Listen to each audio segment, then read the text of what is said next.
Jadi tidak ada cara menurut kami untuk menyelesaikan ini kecuali dengan musyawarah luar biasa.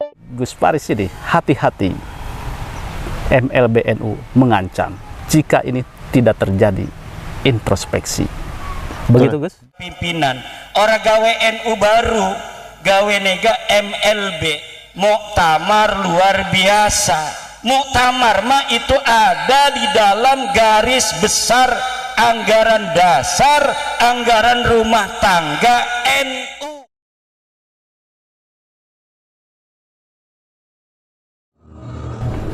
Musyawarah besar ini bersepakat untuk membentuk Presidium Penyelamat Organisasi NU untuk mempersiapkan Muktamar luar biasa Nahdlatul Ulama. Ini adalah titik dari penampungan kita terhadap kegelisahan dan keresahan, dan kita simpulkan solusi terbaik hari ini adalah harus segera menginisiasi Muktamar luar biasa PBNU. Maka tugas utama dari Presidium adalah menginisiasi dan memulai upaya persiapan menuju MLB PBNU. Kita kumpul di dalam rumah Mbah Yai Khalil Syekhuna Khalil Bangkalan ya, sebagai awal mula dari berdirinya NU. Jadi ini langkah kita untuk kembali kepada historis bahwa NU ini tidak bisa dilepaskan dari Syekhuna Khalil.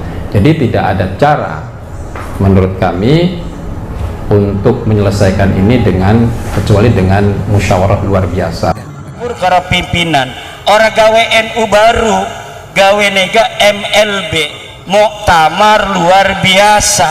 Muktamar mah itu ada di dalam garis besar anggaran dasar, anggaran rumah tangga NU. Kalau Gus Yahya dan Sekjen tidak tunduk dan patuh kepada organisasi, keputusan muktamar dan peraturan ADART, maka selamat datang pemimpin baru di Nahdlatul Ulama. Setuju? Puncak dari kekecewaannya kader NU terhadap PBNU. Kalau kisruh ini terus terjadi, apakah kemungkinan MLBNU ini akan segera dilakukan? MLB itu akan sangat mungkin terjadi menurut lebih politis daripada PKB-nya sendiri, yang harusnya tidak seperti itu. Dalam catatan sejarah PBNU atau sejarah NU belum ada demo-demo begitu. Belum ada. Nah, adanya kemarin kader NU yang mendemo PBNU, dan itu kita juga nggak boleh mengatakan kalau itu bukan kader NU, bukan. Saya kenal kok. Dengan teman-teman yang kemarin demo itu kenal, dan itu memang kader NU. Koordinator ini Solihin. Solihin dekat dengan saya. Dan dia memang dari mulai ceprot lahir dia sudah NU. Bahkan mondoknya di bawah HAM. Demo kemarin itu menurut saya adalah sebuah gambaran di mana puncak dari kekecewaannya kader NU terhadap PBNU.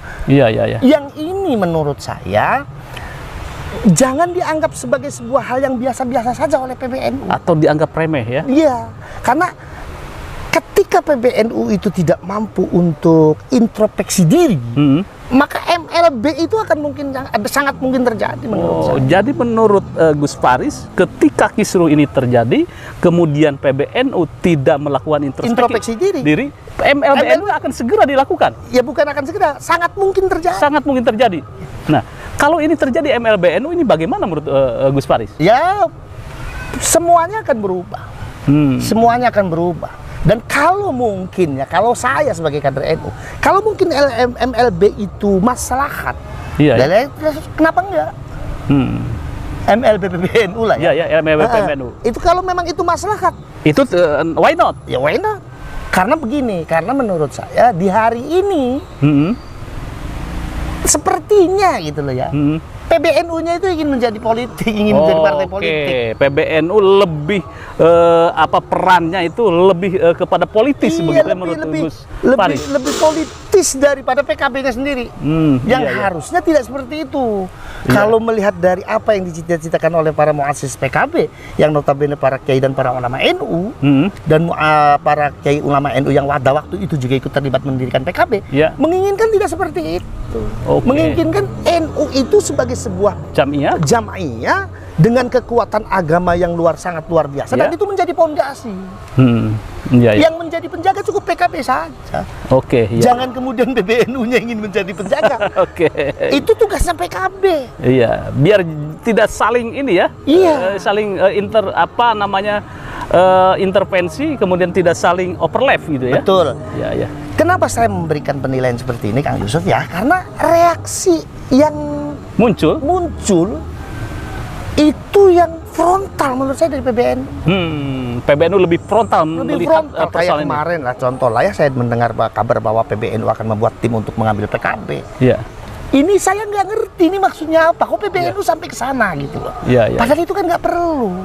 Nah ini ya, menurut Gus Paris, dengan indikasi-indikasi kayak gitu mempercepat ini MLBNU ini terjadi ya? Bisa jadi. Bisa jadi. Karena memang reaksi di bawah pun yang saya dengar ya seperti itu. Jadi kemarin itu Kang Solihin itu demo, kelihatannya sedikit, tapi memang reaksi di bawah itu seperti itu. Sangat luar biasa. Dampaknya ya. Kenapa kok saya tahu? Karena mohon maaf Kang Yusuf ya, saya ini kan keliling pengajian, katakanlah se-Indonesia ini kan satu tahun itu bisa 5 kali 4 kali. Jadi memotret itu ya dari arus bawah. Semua di bawah nggak menghendaki seperti ini. Baik. Oke, Gus, mungkin closing statement terhadap hal ini seperti apa? Ya saling introspeksi diri lah. PBNU segera introspeksi diri. Begitu juga PKB-nya. Lalu kita perbaiki bersama-sama. Apa solusi yang terbaik untuk keduanya? Jangan saling serang seperti ini. Jadi kalau sudah saling serang seperti ini, PBNU menyerang PKB seperti ini, itu sudah lepas dari relnya. Padahal PBNU adalah sebagai bapak atau ibu yang melahirkan PKB. Betul. Sebetulnya kalau memang ada kiat-kiat untuk dialog intens dari PBNU kepada PKB, saya sih menilai PKB welcome saja. PKB hampir semua seluruh pengurus PKB, saya sendiri kan mohon maaf ya, saya sendiri dengan teman-teman PKB kan banyak. Semuanya tidak punya persepsi yang macam-macam dengan NU. Semuanya merasa bahwa semuanya ini adalah NU. Memperjuangkan NU gitu. Ketika diadakan dialog yang intens, saya kira itu akan selesai. Baik, terima kasih Gus. Jadi kesimpulan dari Gus Paris ini, hati-hati, MLBNU mengancam jika ini tidak terjadi introspeksi. Begitu Gus?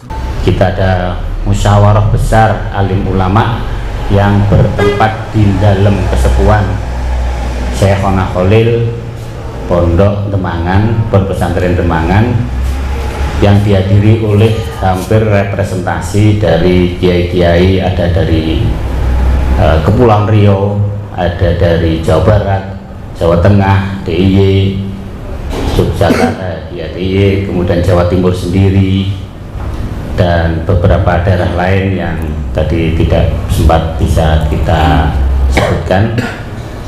Yang intinya pertemuan Mubes ini dilandasi atau dilatar belakangi oleh keresahan yang besar, oleh keprihatinan yang besar terhadap keadaan NU hari ini atas kepemimpinan PBNU periode kali ini yang kita anggap banyak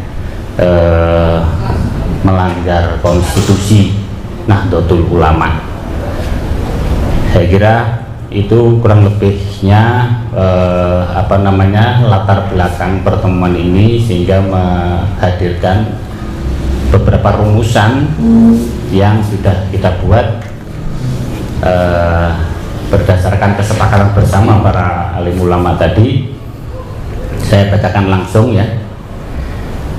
Pernyataan resmi musyawarah besar alim ulama Nahdlatul Ulama. Dengan senantiasa bertawakal kepada Allah Subhanahu wa Ta'ala, seraya memohon taufik dan hidayahnya Musyawarah Besar Alim Ulama Nahdlatul Ulama pada Ahad 18 Agustus 2024 membuahkan hasil kesepakatan dengan nama Amanah Bangkalan sebagaimana berikut. 1. PBNU hasil Muktamar Lampung telah nyata-nyata kita anggap melakukan pelanggaran berat terhadap konstitusi NU, yaitu Konun Asasi, ADART, peraturan perkumpulan, etika dan moral dalam berorganisasi. Yang kedua, PBNU hasil Muktamar Lampung telah terbukti melakukan praktek politisasi institusi NU, memecah belah umat dan adu domba terhadap warga NU sendiri dan menjadikan NU sebagai alat politik merebut kekuasaan yang menabrak aturan organisasi dan fitrah NU 1926. 3. Musyawarah Besar ini bersepakat untuk membentuk Presidium Penyelamat Organisasi NU untuk mempersiapkan Muktamar luar biasa Nahdlatul Ulama. Keempat, Musyawarah Besar membentuk Presidium Penyelamat Organisasi NU dengan nama-nama yang dimandatkan sebagai berikut. Pertama, Kiai Haji Abdul Salam Shokib yang ada di sebelah kanan saya ini selaku dipilih sebagai koordinator Presidium Penyelamat Organisasi NU. Yang kedua, Kiai Haji Imam Jazuli di sebelah kiri saya. Yang ketiga, Kiai Haji Imam Bayhaqi, saya sendiri. Yang keempat, Kiai Haji Abdul Muhaimin dari Yogyakarta. Yang keempat, Kiai Haji Rosyih Rogibi. Yang kelima, Kiai Haji Rosyih Rogibi dari Sarang, Rembang. Yang keenam, Kiai Haji Salahuddin Azmi dari Surabaya. Yang ketujuh, Kiai Haji Fahmi dari Melangi, Yogyakarta. Yang kedelapan, Kiai Haji Wahono dari Kepulauan Riau. Yang ke-9, Kiai Haji Dimyati, yaitu dari representasi dunia Pak Khalil Bangkalan sendiri, yaitu dari Madura sini. Yang ke-10, Kiai Haji Nasrul Mahasin dari Naruan, Rembang, kakaknya Gus Bahak.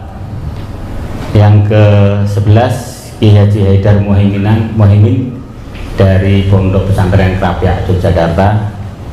Dan ke-12, Kiai Haji Agung Irawan dari Pondok Pesantren Baitul Kilmah, Yogyakarta. Adapun tugas-tugas utama Presidium Penyelamat Organisasi NU ini adalah melakukan koordinasi, konsultasi dan konsolidasi dan mensosialisasikan amanah Bangkalan kepada alim ulama pengasuh pesantren se-Indonesia, kepada Mustasyar PBNU, kepada PWNU dan PCNU se-Indonesia, PCNU sedunia, serta Banom dan lembaga NU.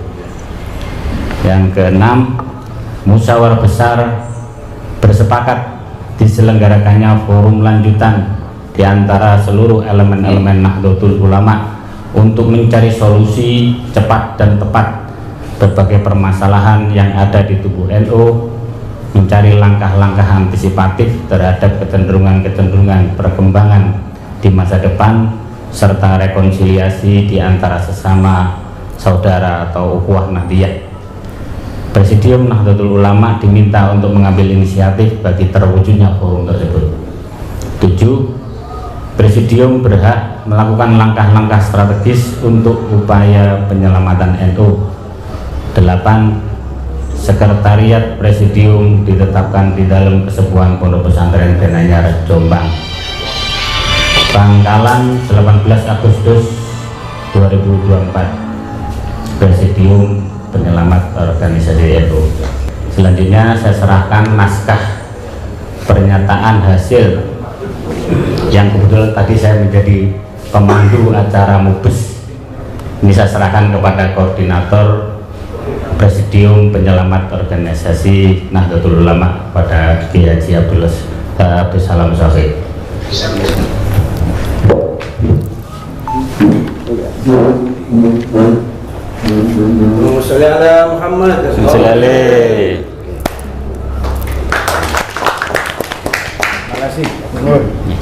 Demikian dari saya, silahkan kepada teman-teman media jika dilanjutkan dengan pertanyaan dan dialog. Ini adalah titik dari penampungan kita terhadap kegelisahan dan keresahan, dan kita simpulkan solusi terbaik hari ini adalah harus segera menginisiasi muktamar luar biasa PBNU. Maka tugas utama dari Presidium adalah menginisiasi dan memulai upaya persiapan menuju MLB PBNU, MLB Nahdlatul Ulama. Saya kira hasil dari keputusan Munas Alim Ulama di MUBES, ya, Alim Ulama di Bangkalan Madura ini adalah bagian dari respon kita. Ini khususnya yang kumpul ini banyaknya para cucu, ya, dari pendiri NU. Kalau di list itu tadi ada 28, ya, hampir semuanya hadir. Artinya mereka yang mewarisi NU bukan hanya secara ideologis, tapi ada warisan biologis dari para pendiri NU. Mereka hadir ke sini bersama-sama kita membincang tentang NU karena melihat keprihatinan yang bisa dilihat oleh kasat mata, pelanggaran-pelanggaran yang dilakukan oleh PBNU, baik pelanggaran terhadap ADRT, Perpum, yang tentunya membuat gelisah. Ini bukan hanya para cucu pendiri, sebetulnya hampir semuanya, baik struktural dan kultural juga gelisah semuanya. NU dalam situasi yang tidak baik-baik saja. Nah, dari situasi inilah kita kumpul di dalam rumah Mbah Yai Khalil Syekhuna Khalil Bangkalan, ya, sebagai awal mula dari berdirinya NU. Jadi ini langkah kita untuk kembali kepada historis bahwa NU ini tidak bisa dilepaskan dari Syekhuna Khalil. Dan juga sebetulnya rangkaiannya dari kemarin ini, sebelumnya juga ziarah ke Mbah Hasim di Jombang dulu, baru ke sini. Jadi kita ini ingin, ya, kegaduhan-kegaduhan yang ditimbulkan oleh PBNU diselesaikan. Dan menurut kami hasil dilakukan oleh oknum-oknum tersebut dan sudah ditegur dengan berbagai cara, dengan tulisan, dengan pernyataan untuk introspeksi, bahkan juga sudah dengan demo, ya, yang dilakukan oleh komunitas ini tidak direspon dengan positif. Jadi tidak ada cara menurut kami untuk menyelesaikan ini kecuali dengan musyawarah luar biasa. Kalau diibaratkan itu, kalau tumor, orang kena penyakit tumornya yang harus diamputasi. Jadi nggak bisa lagi nih tumornya diamputasi. Saya kira itu langkah yang dilakukan oleh kami semua, dan insya Allah kami dari Presidium akan melakukan langkah-langkah strategis untuk memastikan kegaduhan ini bisa diselesaikan, tentunya dengan langkah-langkah yang tidak melanggar hukum dan juga sebagai langkah penyelamatan terhadap Jamiah Nahdlatul Ulama.